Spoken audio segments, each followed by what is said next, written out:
మాది పెద్దాపురం సామలకోట. మా ఊర్లో కౌన్సిలర్ అని బాబుజీ ఉన్నాడు. అయితే నా ఊర్లో సొంత ఊర్లో పుట్టింది ఆ ఊరే. నన్ను మా ఊర్లో కూడా ఎవరు నన్ను ఒక ఆధార్ కార్డు కూడా ఏమీ లేదు. అంటే నేను జనాభా లెక్కలో లేను, నాకు పోల్ లేదు, ఏమీ లేదు. మా ఊరు సొంత ఊర్లో పుట్టిన ఊరు, ఒక ఆధార్ కార్డు లేదు, ఏమీ లేదు. అందరూ ఒక మరి నా పేరు వాడపల్లి సురేష్, సొంత పేరు. ఆధార్ కార్డులు నా ఊరికి ఆధార్ కార్డు లేదు, కానీ ఆధార్ కార్డు తీస్తాను అన్నారు. కానీ ఎవరు నన్ను పట్టించుకోవట్లేదు. మీకు ఆధార్ కార్డు లేదా? ఆధార్ కార్డు లేదు, కానీ రవీంద్ర రెడ్డి గారు పట్టుకుంటే రవీంద్ర రెడ్డి ఆయన ఇస్తాడేమో దేవుళ్ళగా. రవీంద్ర రెడ్డి గారు ఏం చేస్తావు?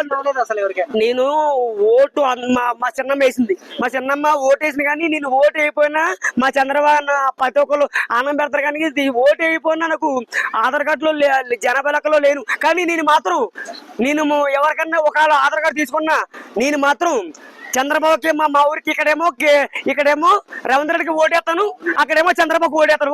ఒక్కసారి కార్డు ఇప్పించండి, ఒక్కసారి ఆధార్ కార్డు ఇప్పించండి, ప్లీజ్. నా రవీంద్ర నా దేవుడు, చంద్రబాబు నా దేవుడు. ప్లీజ్ అయ్యా, ఒక కార్డు ఇప్పించండి అయ్యా, ఆధార్ కార్డు. అయ్యా మోడీ గారు నమస్కారం అండి, నరేంద్ర మోడీ గారు.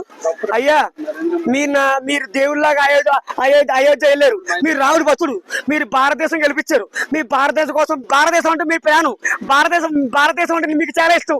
మీ నా దేవుళ్ళగా రవీంద్ర రెడ్డి గారు, అయ్యా మోడీ గారు, అయ్యా రవీంద్ర రెడ్డి గారు, మోడీ గారు, ఒక కార్డు ఇప్పించండి అయ్యా, ఆధార్ కార్డు ఇప్పించండి అయ్యా.